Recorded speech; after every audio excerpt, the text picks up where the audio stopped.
In-depth journalism in the Memphis community, the Daily Memphian is of Memphis, not just in Memphis, and seeks to tell the stories of this city. TheDailyMemphian.com. Truth in place.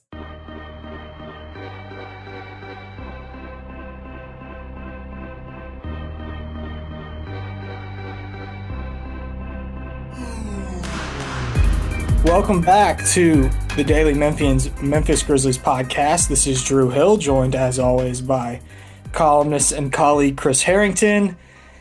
First pod I've done in, a little over 2 weeks. I know, Chris, you mentioned it on one of the podcasts, but I had a baby. Give us a life update. How's it going? So we'll start off with the more than basketball segment then.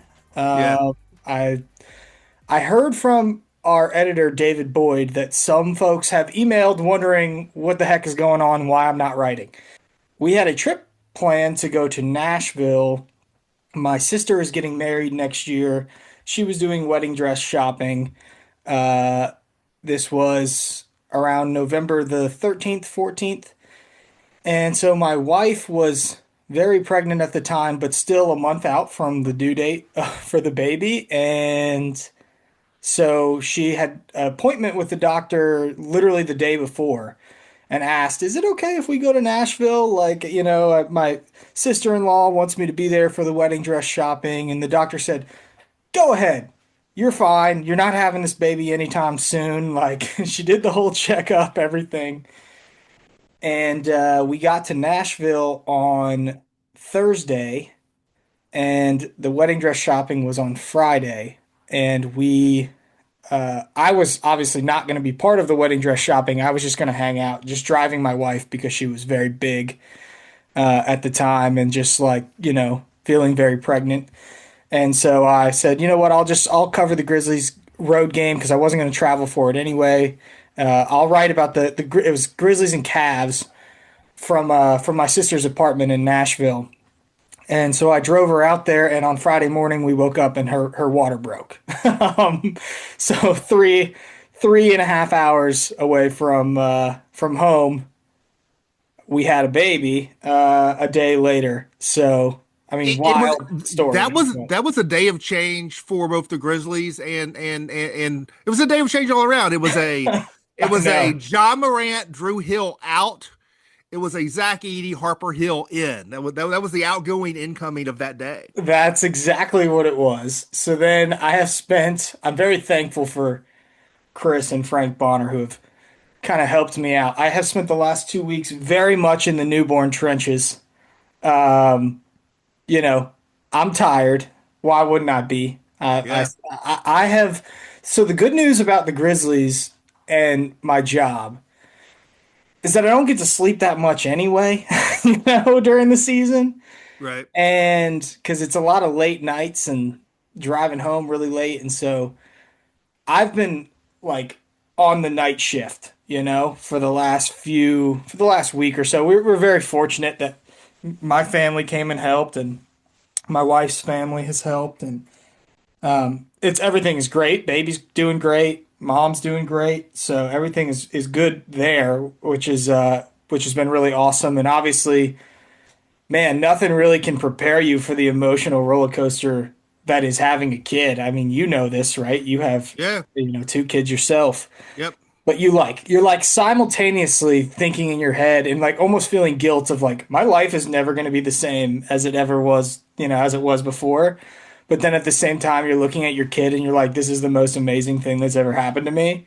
And so it's been a lot of that. It was a lot of that for the first week. And then you just sort of kick into survival mode and all of that. But it has been great. And I've been able to do the night shifts, man. I just stay up late, take care of the baby, let my wife sleep a little bit. Then she takes over early in the morning and I sleep until, much later than I should be. But that's sort of the rhythm we've gotten into, and it's been really awesome and really fun. And as I told you, your night routines will evolve back to normal in roughly 6 years. Yeah, so I know. You got that to look forward to. Yeah, I mean, what do you remember about the newborn trenches? Was it tough? Well, when we brought our daughter home, our dog at the time, rest in peace to the Mo dog, our dog at the time, who had, we'd had the dog and no kids, and so we brought our daughter home, and our dog at the time barked for about an hour solid, and we thought, Intruder. is the dog just never, is this just never going to stop? Like, is she literally going to bark for the rest of her life? Or we have to make a decision here?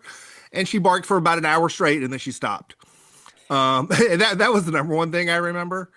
I remember on paternity leave going, my daughter and I sitting on the couch doing a Gilmore Girls marathon.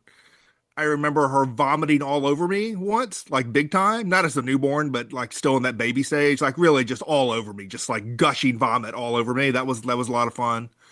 Um, she had some weird tendencies. She liked to be sort of upside down. We would sit on the porch swing outside with her head like leaning down below our knees, so like sort of like the blood's rushing to her head. That would calm her down.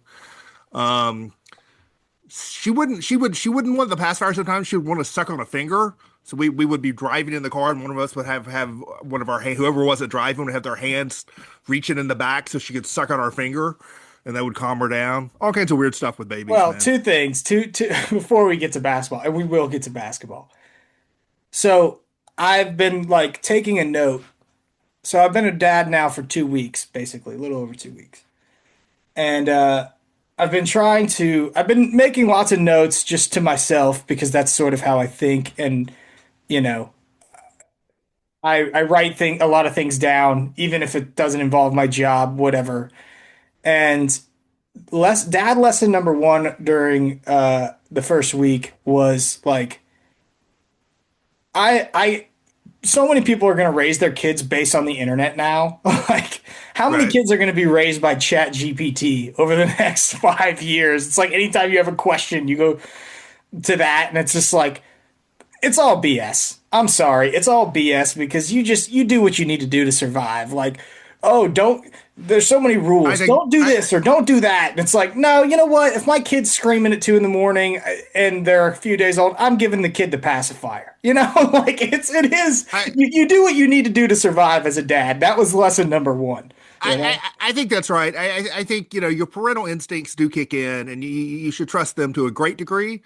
My brother-in-law, like when they had a baby about a year after we did, and his whole modus operandi is I'm going to figure out everything in life.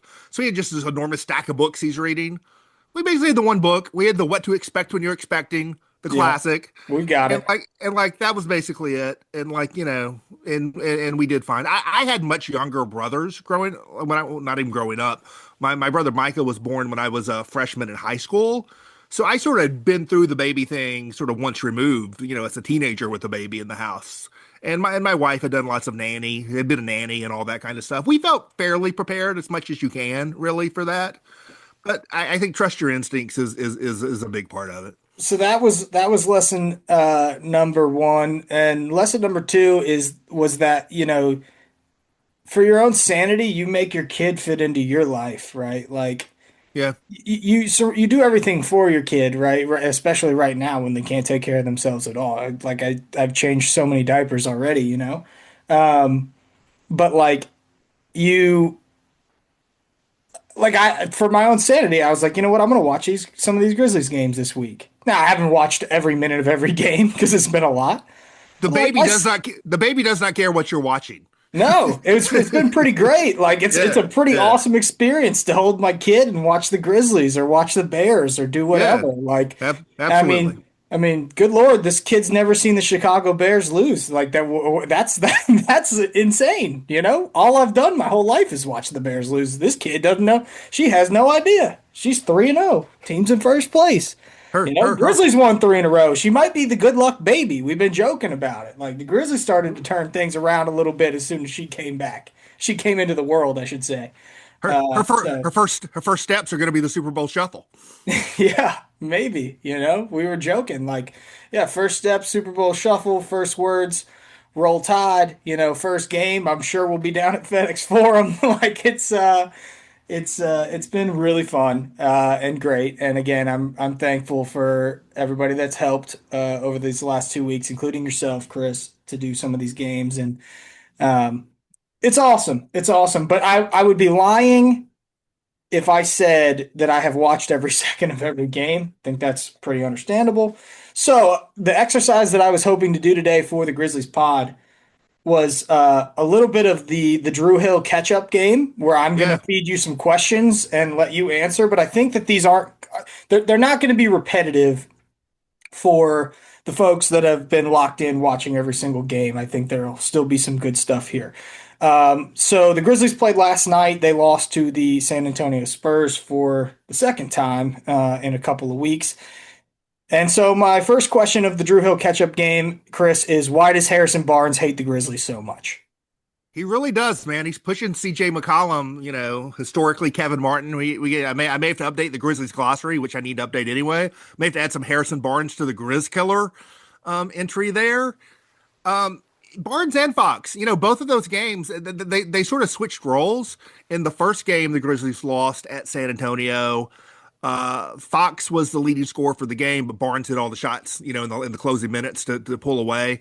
And then this most recent game, it sort of went the other way, where Barnes got hot early. He was just draining threes early on, and then Fox sort of pulled away and dominated late. But that the Grizzlies have continued to struggle to beat good teams, right? It's sort of a continuation of last season a little bit, where the record is great against bad teams and very bad against good teams.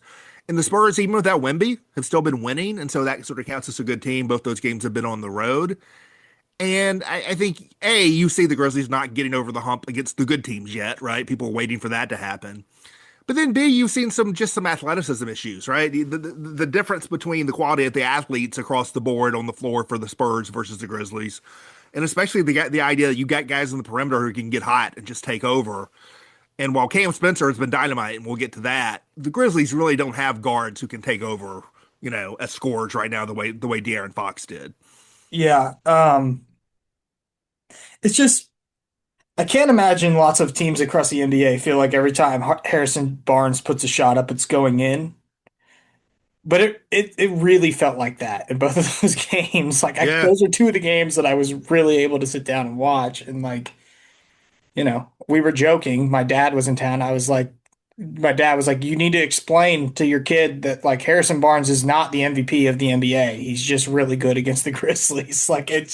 He was so great in both of those games. Yeah, you're right. We may have to add him to the Grizz killer list there. So they've won 3 out of 4 still, Yeah. even with that. A 3-1 road trip. Yeah. He had the win at Dallas sort of before that. So I think they are 5-3, I think, since with Edey back. And one of those losses was the game against Denver. They'll probably lose that game anyway, but Edey played 6 minutes in that game. So let's take individual players out of it. What's been the biggest reason for because I know you're going to point to Edey, of course, but we'll get to Edey.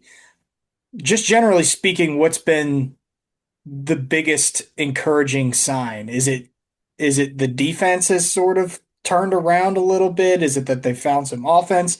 There's lots of individual players playing well right now, and we'll get into them. But if you're going to go big picture team thinking, I guess what's been the difference for this team? I think the defense turned around fast. And that's not only about Zach Edey. You get Cedric Coward elevating to the starting lineup. You get Vince Williams elevating to the starting lineup with Moran out. So now you look up, and that starting lineup has 5 good defensive players on it. And the results have been great. And so the defense has gotten really good in a hurry. This is before the second Spurs game. But when I wrote at the beginning of the week and looked at the sort of the before and after Edey numbers, they were top 5 defense, in the after Edey numbers. Again, this is before this last Spurs game. That's partly about that Zach Edey. It's also about Cedric Coward. It's about Vince Williams. It's about some other guys too. And then I think they have shown really good composure down the stretch of these games. Now, these are mostly games against not good teams, the ones they've won. Dallas, Sacramento, Clippers, Pelicans, right? It hasn't looked that way down the stretch against the Spurs. But, they've been digging out close games on the road. And I think for a team that looked a little wobbly in terms of its togetherness early in the season, they seemed very together. Like the spirit has been good. The chemistry's been good. And they've been making plays down the stretch. Again, not against the Spurs, But in a lot of these other games, they've been making plays down the stretch of tight games, including in overtime against New Orleans. So I think the vibes are much better. Yeah. So Zach Edey has obviously been pretty awesome so far since he came back. Yep. But tell me how he's been so awesome. Like, does that make sense? Yeah, I think it's three things. It could be more, but three things jump out.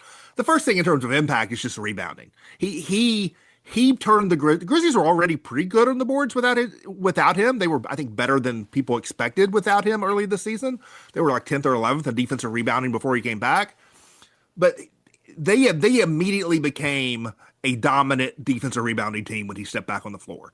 Since he's been back, the number one defensive rebounding, and they're back up to like top 5 or whatever offensive rebounding. And so his injection has made them a dominant rebounding team. But the other two things are, and this is where you see the growth with him personally. I feel like his defensive mobility looks a lot better. He is not, I can't think of a single play where he's gotten exposed defensively. Like, oh no, Zach Edey can't keep up with this guy. We saw a lot of that last season. I don't think I've seen a single instance of that since he's been back. You've also seen him like get sort of out of his immediate area to block shots. Like, go get him. So the defensive mobility looks a lot better. And that, I think, is contributed to, because last season the defense wasn't always great with Edey out there. It was really only great with Edey and Jaren together. And I think it's been more solid across the board with Edey since he's been back this season. And then the third thing is he just looks a little bit more comfortable making shots that aren't right at the rim. I mean, some of that Purdue style post game, the jump hooks and the taking the patience to get shots off and make them. He's looked a lot better with that than he did last season too. And so, I mean, it's all three of those things, you know? Yeah, and I think that part of the conversation going into the Zach Edey return was like he's going to make other players around him better. And from what I watched, like I think you can already see, maybe not specific. Yes, that's happening, but there's specific instances or plays where you can really see his impact. Like I'm thinking back last night, there was in the second half a play where Jaren drove to the basket, and especially when San Antonio only has one big out there, Cornette comes over to try to block the shot because to help off of Edey. Well, Jaren misses the shot, and there's like three Spurs around the rim, but none of them are even close to Edey's size, and he just grabs an easy offensive rebound and puts it back in. Like that is the prime example. That's the perfect example of the difference it makes when you just have a physical specimen of his size on the court, right? Well, so, yeah. And I think that's the dynamic everyone's waiting to see with Ja Morant, because we've gotten a total of, I think it's 4.5 minutes or whatever with Ja and Edey on the floor together at the beginning of that Cleveland game, and that's it. And it was really effective last season. And Edey looks a lot better now. The question is Ja gonna, how's Ja gonna look, right? Coming off the calf when he comes back. We may get an update from that on that today, this afternoon, as we're recording potentially. But that idea of like not only helping Morant get to the rim because of the screening and the size, but then being able to clean stuff up, even if Morant misses a shot. That sort of the way that dynamic pressures the rim with both players pressuring the rim at the same time. I think that's what people really want to see. Yeah, the Ja news cycle has not stopped, by the way. It's still going on the Ja stuff. And we can get into it a little bit more later, but like I do think that Edey's presence and just how well he's playing does complicate that a little bit. We can talk about that a little bit later on. Is there any individual player that he has been able to play with that you think he's made better? Well, I think you've seen some chemistry develop with Vince Williams. Not only Vince finding him for lobs, but I think you've seen Vince in a less elegant fashion, but the same thing Morant would do with Edey, and especially with Steven Adams, where Edey's almost like a blocking back, and you're sort of navigating off of that to get shots off in the lane. I think he's really helped Vince Williams in that way. That's a main one I would look at. I think the Zach Edey Santi Aldama minutes were really good, especially those 2 games Jaren missed. And we just haven't been able to see as much of it. I'm going to write a little bit about this in the mailbag column I'm going to probably do tomorrow. He's really kept Edey and Jaren together a lot. And coming off last season, you would think, well, you need him because the defense won't work without Jaren out there, with Edey without Jaren. And that's not the case this season. It's almost the other way around. Like some of the Jaren stuff is not working without Edey, right? The Jaren Jock Landale stuff is not working. And for that reason, they've sort of tied Edey to Jaren. I would like to see actually some more of that Edey Aldama because that looked really good when we've seen it. Is there a full story on the Big Zamboni? Like I may have missed that. It must have been some interaction on this road trip where I don't know whether it's Pranica or someone else asked him about, so the Big Maple, you like that nickname? And he said, actually, I prefer the Big Zamboni, which this guy was a 2-time National Player of the Year in college. I don't remember ever hearing the Big Zamboni.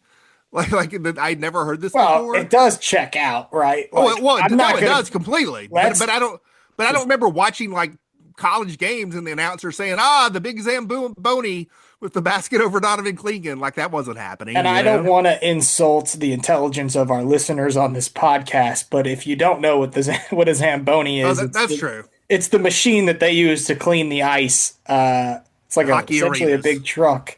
Yeah, for hockey games. And obviously Zach Edey's Canadian and played hockey at one point. And he's big, and you have the Z. No, it's great. The Big Zamboni. That's the Zamboni. Kind of. It sounds like the kind of nickname someone else would come up with for a player that the player wouldn't like. But the fact that he himself apparently is endorsing the Big Zamboni, I'm all for it. Listen, Zach Edey's got a little bit of nerd in him. He has to. 100%. I mean, we saw the Harry Potter wallet on the stop, right? The traffic stop. Come on, Big Zamboni. I like it. I like that he's playing into it. And then it had me thinking, like, do we even have an ice rink in Memphis? Well, I think FedEx Forum is set up for that because they've done Disney on Ice and stuff like that. So I think it was built where they can do ice. Like in theory, I think a hockey team could move to Memphis and play in the FedEx Forum, which is not going to happen. Now, there used to be a minor league hockey team. Well, is there a place you could even go ice skate around? Oh, so that's a good question. So there used to be an ice rink at the Mall of Memphis, which no longer exists. I do not know offhand of a permanent ice rink anywhere in Memphis. I think there's got to be one somewhere. I did a quick Google search, and I don't know if it's still open or I have no idea. Maybe somebody can send an email. Mid-South Ice House in Olive Branch looks like it might be like an ice rink. Yeah. But I just found it's just funny too, because it's like an area of the country where Big Zamboni may go over tons of people's heads. And I think it makes the nickname almost even better, you know? Yeah. So I love that, the Big Zamboni. And I just was wondering if there was like a moment where that happened, but I guess and I missed it, but I guess it was just TV stuff. Yeah. Okay, next question I have down here. How sad are you that you haven't been able to rub the Vince Williams Jr. resurgence into my face? Oh, I'm a generous soul. Hey, you could be rubbing the Cam Spencer into my, right? I mean, we all have our doubts about players, and those doubts are well founded, and no one can see the future, and that's part of the fun of it, you know.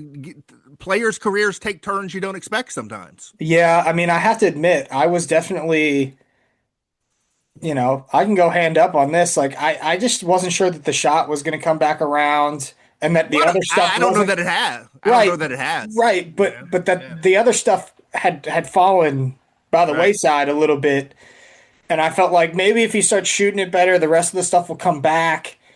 And then all of a sudden, I'm just like, we're looking up, and he's got 15 assists, 17 assists in NBA games, and I'm like, what is going on? Like, did they make a mistake by not trying him at point guard more or the early stages of his career? Like, what is going on here? And so, yeah, no, I think I was probably a little bit too soon. Like, same thing with LaRavia to some degree, just a little quick to raise the red flag, the concern on Vince Williams Jr. because he's really come back and played really well and deserves a lot of credit for it. What I've been looking for from Vince Williams has been those activity markers, the rebounding rates, the steal and block rates, and then the just coming out of nowhere and making stuff happen. And to me, like the Dallas game, by the way, was the game. Well, I was going to point to New Orleans in overtime, because that's an overtime game, and in the final minute of that game, he had 2 steals in the final minute. He D'd up. He wasn't an off ball steal. He D'd up 1-on-1 against With Zion Zion, Williamson, yeah. defended him well, and then got the steal. And then on the inbounds, he pulled the jersey, didn't get called, whatever. But he jumped up literally out of his shoe like to get the deflection there in the steal, and he had a chase down block in transition against the Clippers. And it's that kind of stuff. The guy whose just arms just come out of nowhere to like get his hand on a ball and make a play. That's the stuff that really had me excited about him 2 years ago before these injuries hit. And that's what I was waiting to see if that would come back. And to me, that kind of stuff has come back. The point guard thing is interesting. He's kind of like a shorter Kyle Anderson in that because he's an erratic shooter, you kind of like he's kind of better on the ball than off the ball because he is pretty good passer and playmaker, and he's not a great shooter. And so how he fits into things when you start getting John Morant and Ty Jerome and those guys back is interesting. I will note that on this road trip, there's been a little bit of toggling down the stretch of tight games between him and Cam Spencer. Like to me, like Vince Williams has been starting, but they're sort of co-equals, and there have been games where Islo has preferred to close with Cam Spencer because of the shooting, and so you're sort of playing this like, do you go with the Vince Williams defense or the Cam Spencer shooting? Like, what's best in this moment? That's a tough coaching decision that he's been making. So, like, I'm not sure what Vince's role is. I'm not sure what Cam Spencer's role is if suddenly all these guys are back. But they have both played so well that I feel like they just have to be in the rotation somewhere, even when you get these guys back. Were you close at all to wondering if Vince was ever going to be like a NBA rotation player again? Yes, because at the beginning of this season, or go back to preseason. In preseason, when suddenly the ankle's still bothering him and he's just not playing, and the season starts and he's not playing, and there's no update, and we've gone a week and he's not playing, and it's ankle soreness, and it's the same ankle that I worried. I believed in what he could be given health and opportunity, but I had serious doubts about the health and opportunity both aligning for him. But then he got healthy and these injuries happened and he got the opportunity, and there we are. So I believed in the talent, but I was concerned about the health and opportunity. Yeah. He's just a better player when he's like, we joked that like last year that Santi's better when he's angry. Yeah, he's a gamer. Vince Yeah. is better when the game is testy, Yeah. when it's a little chippy. He's just a better player. And that was the New Orleans game, right? Like he was not just playing defense on Zion, but was like bothering Zion, like becoming the bug, right? Right. We went from Vince Williams back to the bug. And I just, that's to me, I noted that away, sort of stored that away. Is like Vince is just way better in the games that where it's not all cordial, right? Like you almost Yeah. need the game to be a little bit testy in order to get the best version of him. Um, so Well, yeah, he's been great. I think the team needs a little bit more of that edginess, right? I think they had sort of gotten away from players who had sort of a little bit of that mentality, that I mean, streak to Dylan them. Brooks is getting all of his flowers. Yeah, he really is. And so All of them. I think a team needs some of that. I think in his own way, Edey's brought a little bit of that. This is a big dude who likes being physical. I think, Vince Williams in his own way brings some of that. And in his own way, Cam Spencer brings a little bit of that too. Yeah, he does. Yeah, if we're gonna talk about things we were wrong about, I mean, I did not see this from Phoenix. This is now it's getting to a point where it's believable. You know, No, I think they are clearly better than anyone expected before the season. I still, and I may just end up being wrong about this. I still think that they've already hit their high water mark. Like I do not think they're going to be a top 6 team in the West, but it certainly looks like they're going to be a play-in team, right? And that's enough to sort of ruin your high hopes with the Grizzlies draft pick. Devin Booker is now out for at least a week with some kind of muscle strain. The schedule has started to tighten up. Now they've also been winning some games. They won at the Lakers. They committed robbery at home against Minnesota. I watched that game. Minnesota is up 8 points with 45 seconds to go and loses. But we'll see. I think they got the Rockets. They get some other tight games coming up. Booker's going to be out. I think it could still tighten up some more there. all right, let's move onward, but first let's take a break for a message from our sponsor. Want to make a big impact without getting lost in a big system? Join youth villages to be a force for families while becoming part of one. Help make positive changes on a national scale, one community at a time. It takes a family to transform lives. Start with yours. Apply now at youthvillages.org/careers. I think I know where you're going to go with this one because his name's already been brought up several times. But if you had to give a most underrated player during this team's mostly positive stretch, who are you going with? Is it Cam Spencer? We've gotten a lot of Cam Spencer. I don't know if underrated is the right term. I think it's been well noted how well he's played. I don't know if there is an underrated guy, but let's talk about Spencer for a second. I think a key thing with him, talk about it with Vince, health and opportunity, right? Health was not an issue with Cam coming this season, but opportunity certainly was. And so I had two concerns about him. One was the opportunity concern because they just signed Ty Jerome and they had Scottie Pippen, they had John Moran, and like they had Vince Williams, and like this guy's not going to play, right? Like, he's just going to be sitting on the bench. And meanwhile, you could use another big, which by the way, they could still use another big. But the injuries happened that gave him the opportunity. So now you have the opportunity. What do you do with the opportunity? And I think what's happened with Spencer, and I wrote about this not this week, but I think last week, I called it in my column, I called it Cam Spencer crossing the line. If you look at his stats in the first 8 or 9 games of the season and you look at them since, he's gone from a player who mostly just operated outside the three-point line. Most of his shots were threes. Most of his assists came from like just kicking the ball around from the three-point line. And then the percentage of shots he was taking inside the three-point line, the percentage of assists he was getting off penetration shot up dramatically. He's gotten a lot more comfortable on the ball and being a more dynamic player, not just a great three-point shooter, which I think we all knew he was. He's been a guy who can run a pick and roll, who can get to the lane, who hit a floater, hit a mid-range pull-up, who can kick it out to a shooter, who can dump it off to a cutter. He's really improved dramatically to me within this season offensively. And defensively, I think, he can be a problem sometimes, but it hasn't been as much of one consistently, as it could be. We'll see about that in a playoff setting. But he has improved so much as an offensive player beyond just being a three-point specialist that I think it's transformed what he could be. I got one thing that comes to mind, and then another thing that I think is notable about Cam. First of all, and I know we've probably said this before, and some people don't really have an appetite for this sort of thing, and I get it, but like I've watched Cam play a lot of one-on-one basketball at the end of practices, especially last year. One-on-one against Vince, one-on-one against Santi. Man, in those settings where it's just one-on-one, he fills it up. Like, he is really good at getting to his shots. It's different in an NBA game, but I say that to say, so it's not necessarily surprising to me that he's become one of the players, especially in some of these fourth quarters.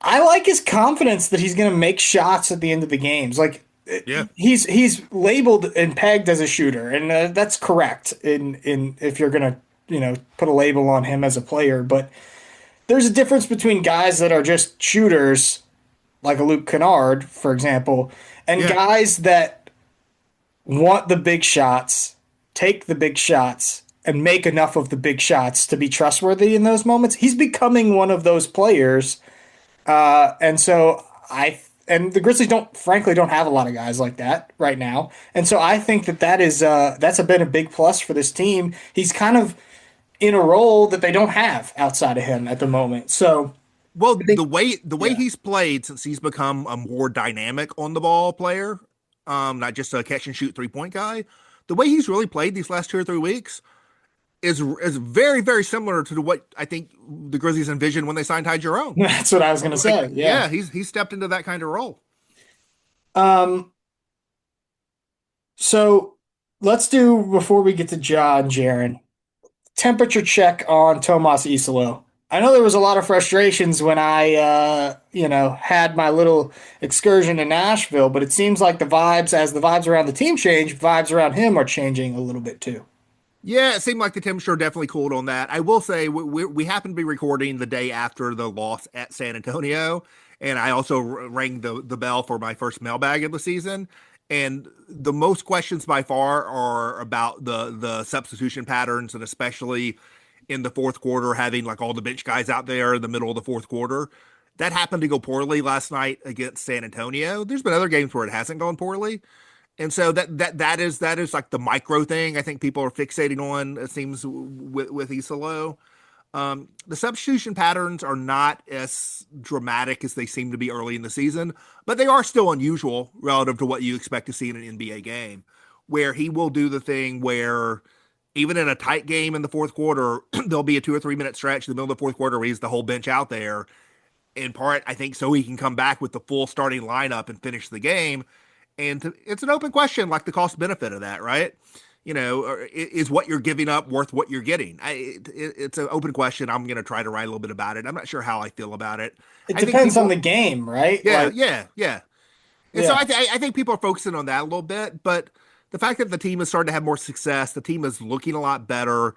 There's been less drama around the team. I think all but the most hardened like fans who decided they were out on him have at least like stepped back to like, okay, let's give this a shot and see where it goes. on the full bench sub pattern thing, like in a game like San Antonio where you had taken a little bit of a lead, right? Yep. I'm almost more in favor of not doing that in those scenarios because you don't want to just give all the momentum back like that. But in a game that's tight and close and you might end up finding yourself down whatever, down eight, down six, 10, whatever it might be, and then you're coming back with the full strength of your starting lineup. I don't know. No matter what way, it's tough to swallow if the bench like really bleeds points like they did. But yeah, Here's why I didn't make a thing of it in the game story I wrote. So it was like 2 minutes in the middle of the fourth where they played the full bench, and it was either maybe it was an 8-0 or 8-2. It was some kind of run by the Spurs where it went from being a small Grizzlies lead to a small Spurs lead within that 2 minutes, right? So now you're down a little bit. You're coming back with your starters. Well, they come back with their starters. Vince Williams hits 2 buckets in a row with 3 and a 2, a little quick 5-0 Grizzlies run. And now the Grizzlies have a 3-point lead with 4 minutes to go, and they have their starting five on the floor. The starting five lost the game at that point. You have a 3-point lead with 4 minutes to go, and you have your full starting five on the floor. And so would things have gone better if they had staggered lineups a little bit more in the middle of the fourth? Maybe that changes the outcome. Maybe it doesn't. But they had a lead with the starters on the floor, and the starters lost the lead. What's the latest with Ja's injury? We don't know. We may know by the time people listen to this. He's due for an update. He was due for an update over the weekend, but they were in the middle of a road trip. And so I think the expectation was they were going to come home and then they were going to do an evaluation and then put out something, could happen pretty soon as we speak.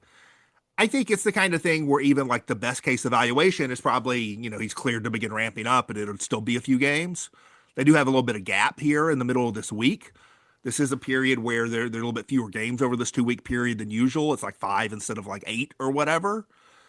And so I think it would be disappointing if it wasn't, okay, John Morant has been cleared to start ramping up and maybe it's still another week or two, but we can now see the return coming. It could be better than that, of course, but I think it would be disappointing if it were worse than that.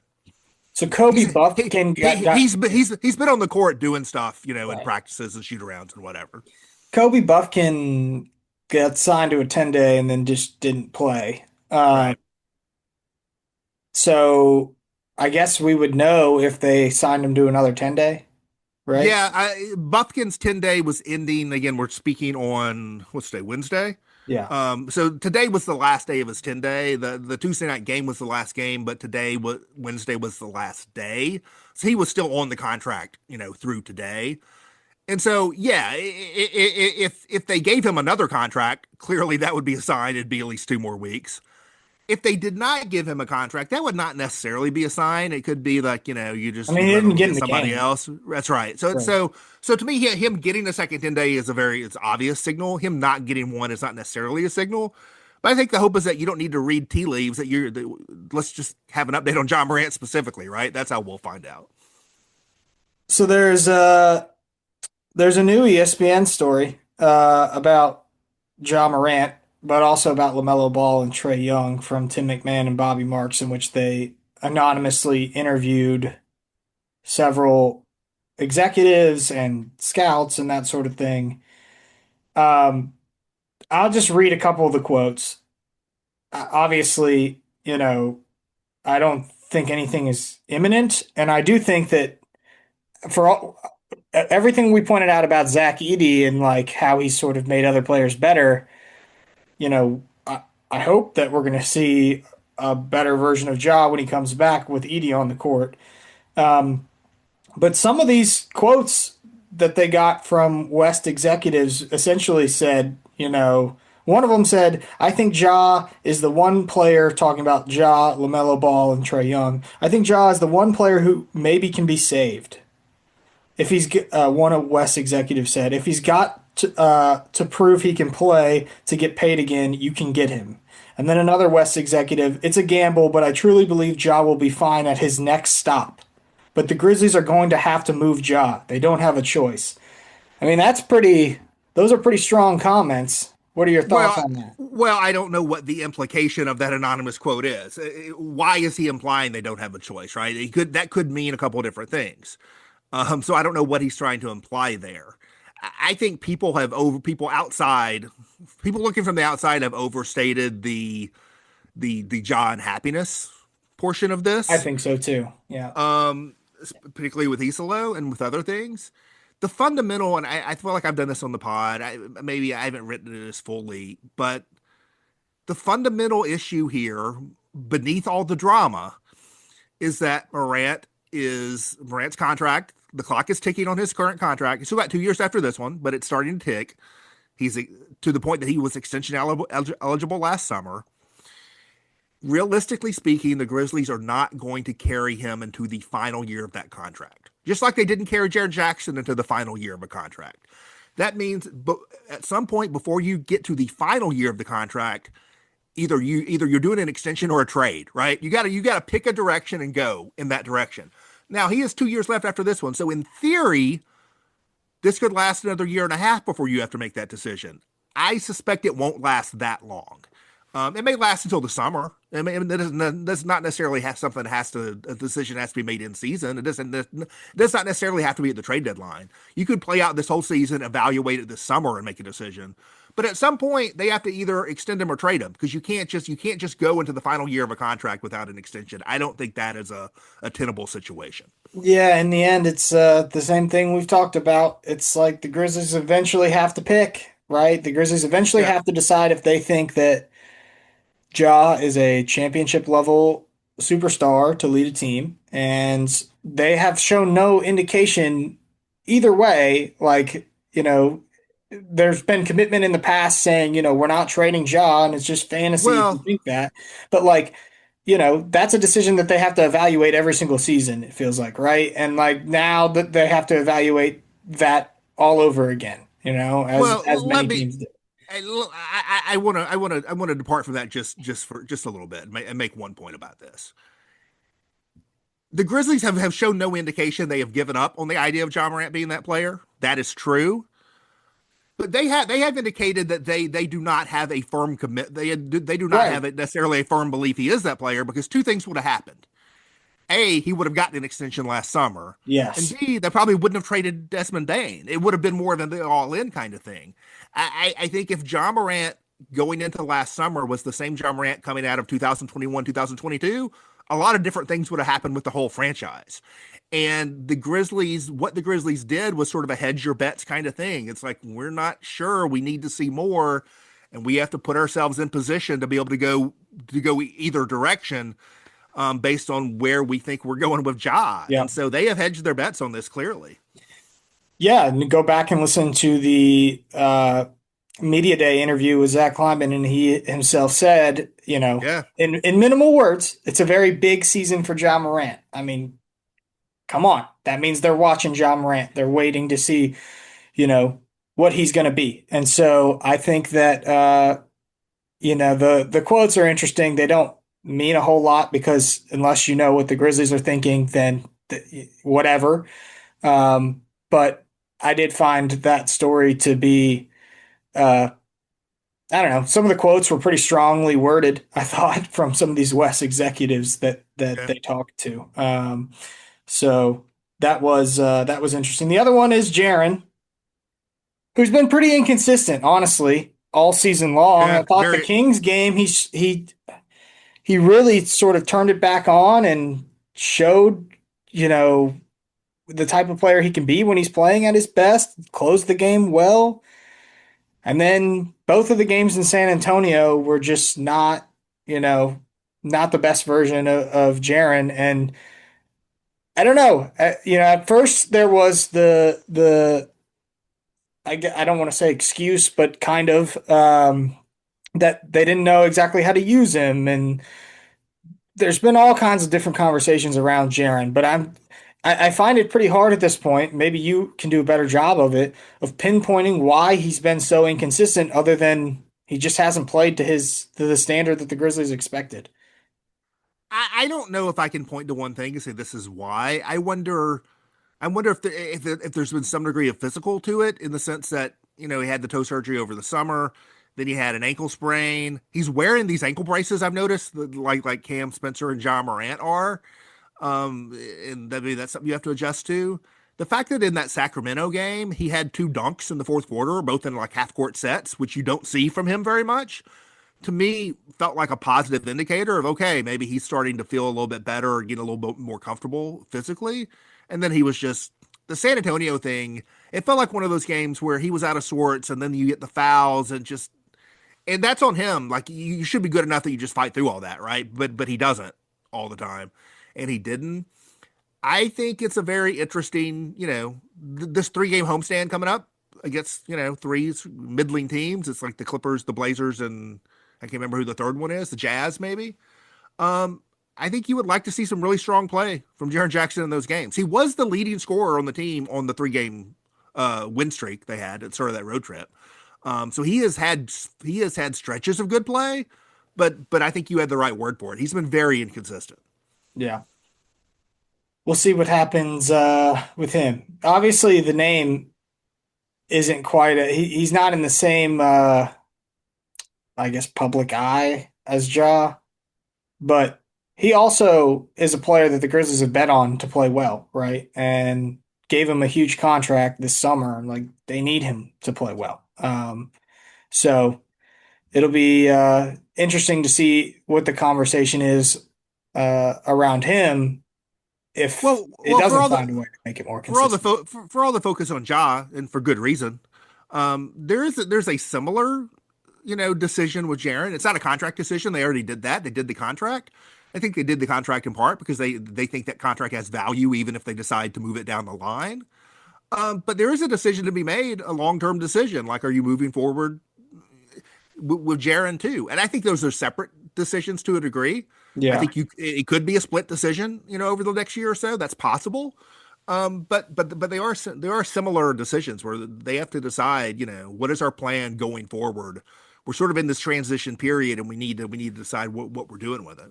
That and it is early December, right? Like there's a lot of season left to be played. Yeah. There's a lot more to see, from this team, especially with the injuries, right? So I think everything just is on pause as it relates to that. I know the news cycle continues to churn, especially around Ja, but it is still the early stages I for just, I all just, of I that just sort of don't think. stuff. I know everyone. I know it's something that people love to talk about. There's just no logic right now to a John Morant trade. Right now, I mean, that could change, in a month or two. But with him not on the floor, there's no pressure to trade him. Like there's no internal pressure to trade him. I don't perceive that to be the case at all. And even if you had the idea you want to pivot in the new direction, this would be a bad time to trade him. We should be selling low when I mean, it makes no sense to do anything until he No, gets back on the floor and you evaluate it.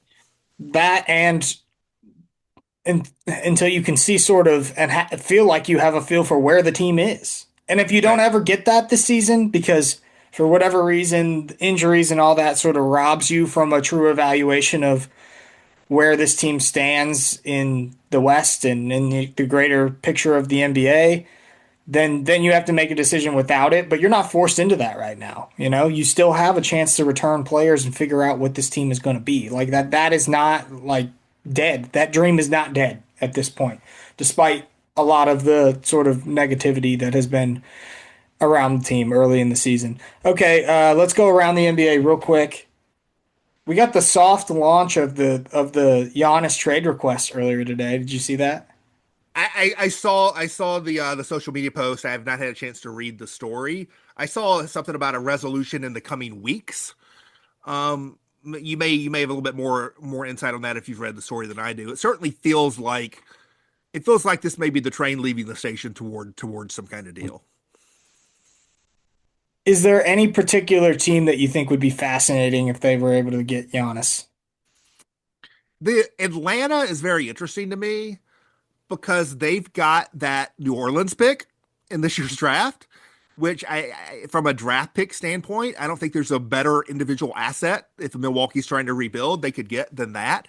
That pick is also tied into their own pick in some ways. There's some stuff there, but Atlanta has, if you put that pick and say Zachary Ricochet on the table, and then like Jalen Johnson, as good as he's been because he plays sort of the same position, I mean, yeah, they've been winning without Trae Young, but like Trae Young Giannis is kind of interesting. If you have Nickeil Alexander-Walker and Dyson Daniels and some of that defense around it, to me, that seems like an obvious kind of trade. Some kind of Jalen Johnson, Ricochet draft pick, including that great New Orleans pick. To me, that's the one that jumps out to me the most. Detroit's a team that jumps out. I don't know stylistically as much, but if you could, I think Giannis is maybe the best player in the East, and Cade Cunningham's the second best player in the East. So, like, maybe if you put those two together, that's pretty good. I mean, that's a team that jumps out to me. Those aren't the glamour teams. People will throw out Houston. I just don't know about the Houston thing. I mean, San Antonio would be insane. Oh yeah, there is that too, right? And look, no one, Grizzlies fans probably don't want that because it would obviously make the West even more difficult, the division even more difficult. But those would be some battles between the Thunder and that Spurs team if they had those two giants on the court together. Oh my gosh. The thing is though, Oklahoma City's like 20-1 or 21-1 or whatever as we speak. Like they are such a juggernaut that almost feels more appealing to me if I'm an East team to really push in because like you can get to the finals out of the East and then who knows what'll happen. Whereas if you're San Antonio and you feel like you've got like this 10-year window with Wemby and Castle and Harper and all this, how much are you going to short circuit to add Giannis now and still have to get through that Thunder team? Maybe you do, but to me, the East thing is much more appealing, both for Giannis and for the teams making the trade. Just thinking about how insane that team would be defensively with those two on the floor together. Yeah.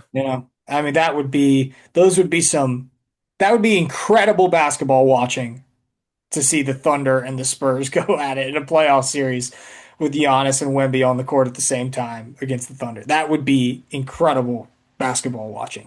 And then the other thing was Chris Paul. Before we get out of here, thoughts on that? The Clippers just seem to be done. They're done with him. I assume there's some backstory to that hasn't gotten out about why that happened and when it did exactly, other than just like the Clippers playing well. It's an odd thing to do considering he's like the best player in franchise history and he's already announced he's going to retire. And so who decided they didn't want to ride that out through the season? Did Chris Paul say, get me out of here, this situation stinks? Did something happen where the Clippers didn't want him around? To me, it's a very odd thing. And by the way, the Thunder have that draft pick. Just yeah. That's a 5-alarm fire for all of basketball, pretty much. Yeah. Oh, goodness. All right. Well, that will do it for us this week. We'll be back next week talking more Grizzlies basketball. I'll be back to writing here pretty soon. And we'll look for something good to come back with because it's been a nice little couple weeks in Babyland, but it's time to get back to work too. So that'll do it for us. Thanks as always for listening. If you want, you can leave us a review and make sure you go read all of Chris's stuff over at the Daily Memphian. He had a nice column on Zach Edey and Vince Williams and all that stuff in Mailbag tomorrow. I hope to file it sometime tomorrow. So Okay. yeah, potentially part 1 of a 2-part mailbag sometime tomorrow. Okay, that, and we'll keep an eye out for a Ja Morant injury update. Maybe today, maybe in the coming days, but it should not be very long. All right, for Drew and for Chris, we're out of here.